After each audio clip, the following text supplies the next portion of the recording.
সাভারে আশুলিয়ায় ওয়ারেন্টভুক্ত আসামিকে গ্রেফতার করতে গিয়ে মারধরের শিকার হয়েছেন এক পুলিশ কর্মকর্তা। আহত এই পুলিশ কর্মকর্তাকে ধামরাই উপজেলা স্বাস্থ্য কমপ্লেক্সে চিকিৎসা দেওয়া হয়েছে। এই ঘটনায় 13 জনকে গ্রেফতার করেছে আশুলিয়া থানা পুলিশ। শনিবার দুপুরে গ্রেফতারকৃতদের আশুলিয়া থানা থেকে ঢাকার আদালতে পাঠানো হয়। এর আগে শুক্রবার রাত 11:30টার দিকে আশুলিয়ার ইয়ারপুর ইউনিয়নের নরসিংহপুর এলাকার সোনামিয়া মার্কেট এলাকায় এই ঘটনা ঘটে। মামলার এজাহার থেকে জানা যায়, পূর্বের চেক ডিজনার মামলায় ওয়ারেন্টভুক্ত আসামি রাকিব ভুইয়াকে গ্রেফতারের জন্য যান আশুলিয়া থানা পুলিশের একটি দল।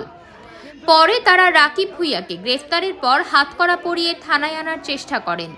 এই সময় সেখানে উপস্থিত 60-65 জন ব্যক্তি পুলিশকে বাধা দেয়।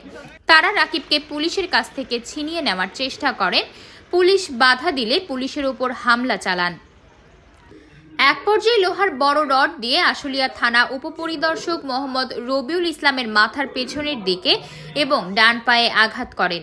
এ সময় তিনি মাটিতে লুটিয়ে পড়লে মারধরকারীরা রাকিবকে হাতকড়া পরা অবস্থায় পুলিশের কাছ থেকে ছিনিয়ে নেয়। খবর পেয়ে আশুলিয়া থানা থেকে অতিরিক্ত পুলিশ ঘটনাস্থলে পৌঁছালে রাকিব সহ হামলাকারীরা ঘটনাস্থল থেকে পালিয়ে যায়। পরে আহত পুলিশ সদস্য রবিউলকে ধামরাই উপজেলা স্বাস্থ্য কমপ্লেক্সে চিকিৎসা দেওয়া হয়।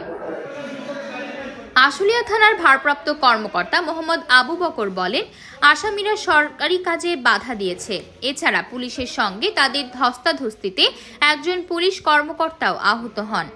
আহত মোহাম্মদ রবিউল ইসলাম বাদী হয়ে আজ শনিবার সকালে 30 জনের নাম উল্লেখ সহ 30-35 জনকে আসামি করে মামলা করেন।